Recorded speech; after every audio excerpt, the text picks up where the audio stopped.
Շարունակում ենք մեր եթերը եւ ինչպես խոստացել էինք, այսօր մեր հյուրերի հետ զրուցելու ենք մշակութային թեմաների շուրջ, պատմելով նաեւ ցուցահանդեսների մասին։ Մասնավորապես, այս ցուցահանդեսը նոյեմբերի 29-ին է տեղի ունենալու Աշտարակի դրամատիկական թատրոնում, կոչվում է Ամ, ամիս ու ժամ, նորարարական ցուցահանդես performance, որի մանրամասները կիմանանք հենց հիմա մեր հյուրից։ Մեր հյուրն է ռեժիսոր, լուսանկարիչ Միքայել Նազարենկոն, բարի լույս։ Բարի լույս։ Ինչպես է սկսվել առավոտը Միքայել։ Շատ լավ, սուրճով, դուք ինչպես եք։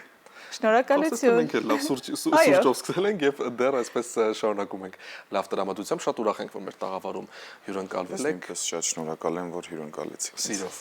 Մենք մինչ հարցազրույցը սկսելը պատմենք մեր հեռուստադիտողներին, որ արդեն զրուցում ենք Միքայելի հետ եւ փորձում ենք բացահայտել, թե առհասարակ ինչ ցուցահանդեսի մասին է խոսքը։ Ես առաջարկում եմ Միքայել սկզբից սկսենք, առհասարակ ինչպես ծնվեց գաղափարը։ Գաղափարը իրականում անվանման ի սկզբանե գաղափարը ամիսներ էր, բայց քանի որ նախկինում մեկ ցուցահանդես նույնպես եղավ, որը կոչվում էր 1080 ժամ, որոշեցինք հենց ոնց որ 1080 ժամի խորագիրը պատերազմի խաղաղ կողմներ 44 գումարած 1 եւ կոնֆլիկտը պատերազմն էր եւ արդեն ամիս ու ժամի կոնֆլիկտը ժամանակն է եւ որոշեցինք այսպես ոնց որ շարունակություն տալ 1080 ժամին ամիս եւ ժամով, որի կոնֆլիկտը արդեն ժամանակն է եւ շարունակական դարձնելով ոնց որ արդեն ոնց որ երկրորդ ցուցահանդեսը նախագիծը լինի հենց ամիս ու ժամը։ Իսկ նկարները այնտեղ լինելու են նկարներ, որտեղ որ 12 ամիսներն են բնութագրելու եւ տարվա 4 եղանակը եւ ամը, այսինքն 17 նկար, որոնցից ամեն մեկը ունի իր արդեն բանաստեղծությունը։ Եվ փորձելու ենք այդ ամենը ներկայացնել բանաստեղծությունները կարդալով եւ բարի եւ հեղինական երաժշտության ներքո։ Երբ ասում եք յուրաքանչյուր լուսանկար ունի իր բանաստեղծությունը, լուսանկարները ձեր հեղինակացներն են, իսկ բանաստեղծություններն ինչպես են ծնվել։ Բանաստեղծությունները իրականում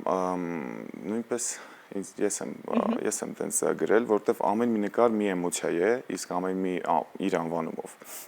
Մենք փորձել ենք նկարներով ցույց տալ հիմնականում 12 մարդու էմոցիաները, որը որ մարդը իր կյանքի ընթացքում զգում է եւ ապրում է, եւ փորձելով այդ բանաստեղծությունները նույնպես ներկայացնել, այդ 12 օրինակ սկսվում է հունվար ամիսը արարումով, բանաստեղծությունների տարբեր շարք ունենք, ամբողջականություն, հավասարակշռություն եւ ավարտվում է վերածննդով։ Այդպես ոնց որ ինքը մի գիծ է ամբողջ բանաստեղծությունները, ասենց գալիս եւ ավարտվում է վերածննդով։ Այս ամենը նաեւ երաժշտությամբ է ուղեկցվել հեղինակային, հետաքրքիր է ինչպես են այդ հեղինակային գործերը ստեղծվել։ Հեղինակային գործերը մեզ շատ օգնեց Արսեն Բագիրյանցը եւ իմ ռուս ընկեր Պավել Կուզմինը եւ նաեւ իսկ արդեն DJ եւ արդեն երաժշտական ղեկավարի Միքայել Նազարյանի մենք փորձելու ենք արդեն ներկայացնել ամբողջ նախագիծը, օրինակ վերցնելով մեր մեծերին նույնպես, ովքեր, չգիտեմ, օրինակ ունենք Կոմիտասյան գործը մի փոքր փոփոխված եւ Արամ Խաչատրյանական գործերը նույնպես ունենք այդպես։ Հիանալի է։ Զրույցից առաջ նշեցիք նաև, որ նմանատիպ ցուցադրություն ոչ նույնը եղել է Միացյալ Նահանգներում, մի փոքր պատմենք նաև այդ ցուցահանդեսի մասին, ինչպիսին էր մարդկանց արձագանքը։ Այո, Միացյալ Նահանգներում անցած տարի արդեն 24 թվականին մենք ունեցանք նմանատիպ գաղափար, որտեղ որ հենց այնտեղ ցակեց, որ քանի որ կար նկարներ եւ բանաստեղծություն, այնտեղ քննարկում ունենալով մենք որոշեցինք, որ ինչու՞ չէ կարող ենք նաեւ ներկայացնել։ Եվ Միացյալ Նահանգներում արդեն Նունե Ավետիսյանի հետ որոշեցինք այդ ամեն մի բանաստեղծություն հերթով կարդալ։ Եվ այստեղ արդեն որ հիմա էլ ոնց որ տրանսֆորմացրեցինք եւ որոշեցինք, որ այստեղ արդեն բարը նույնպես կարող է լինել, արդեն երաժշտությունը հեղինակային եւ DJ-ը ոնց որ այսպես կարող ենք սկսել եւ զարգացնել։ Այդ գաղափարը հենց փորձեցինք Համախմբվել է ստեղծագործական մի ողջ թիմ։ Իհարկե շատ բարդ է սինթեզել տարբեր արվեստի ճյուղերը, բայց փորձում ենք։ Իսկ թե ոնց կստացվի նոյեմբերի 29-ին, երեկոյան 7-ին ձեզ հրավիրում ենք գալ եւ գնահատեք։ Սիրով։ Ես հենց այդ մասին եմ նաև ուզում մի փոքր խոսել գաղափարի մասին, որովհետև իհարկե այս սովորական, եթե կարող ենք այդպես կոչել, ցուցահանդեսներից տարբերվում է։ Ինչու է հենց այս գաղափարը ընտրվել, որովհետև յուրահատուկ ցուցահանդես է ամեն դեպքում։ Գիտեք, օրինակ գաղափարը ինքնաբերաբար ստացվեց, օրինակ մեկ որ մի բան որ շատ չես, չգիտեմ, որ շատ ես ուզում, ոնց է, չէ, ինքս այդպես ստացվում է։ Նույն 1080 ժամի նախագծի ժամանակ նույնպես այնպես էր այնտեղ, որ նկարները կախված էին ամեն մի օր պատերազմի, ոնց որ մի նկար էր եւ մի օր էր բնութագրում։ Եվ արդեն 1 ժամը 5-ից 6 րոպեանոց դոկումենտալ ֆիլմ էր, այդպես ցուցադրում ենք։ Եվ այդպես արդեն մենք հասկացանք, որ պետք է սինթեզել եւ ժամանակակից արվեստը նույնպես նաեւ սիրում է էքսպերիմենտալ տենց տրանսֆորմացնող բաներ, որոշեցինք այդպես նույնպես ոնց որ այս անգամ նույնպես արդեն պարը նույնպես լինի եւ Հետաքրքիր է այս դեպքում նաև, որ շատ ցուցահանդեսներ կազմակերպվում են հենց հատուկ ցուցասրահներում, հատուկ լուսավորության պայմաններում, բայց այս դեպքում մի շատ գեղեցիկ վայր է ընտրվել աշտարակի դրամատիկական թատրոնը։ Ինչու՞։ Ոյ, աշտարակի թատրոն հենց ես մեկ առիթով եղա, ես մտածեցի, որ ինչ հրաշք շինություն է։ Մի բան պետք է անել այստեղ։ Այդ տարածքը իրոք շատ սիրուն է։ Եվ այնտեղի աշխատակիցների հետ նույնպես քննարկումներով շատ ջերմ մթնոլորտ ստեղծվելուց հետո որոշեցինք եւ նախագիծ իրականացնել կրթության, գիտության եւ մշակույթի սպորտի նախարարության հետ եւ պարոն Դանիելյանի հետ նույնպես քննարկումներից հետո որոշեցինք, որ ինչու՞ չէ, պետք է այս նախագիծը հենց մարզերում լինի, փորձելով նաեւ Երևանյան եւ մարզերի հանրության հետ միասին փորձել նաեւ այս ամենը ներկայացնել էլի։ Այսինքն երևանցիները կգնան աշտարակ եւ արդեն աշտարակի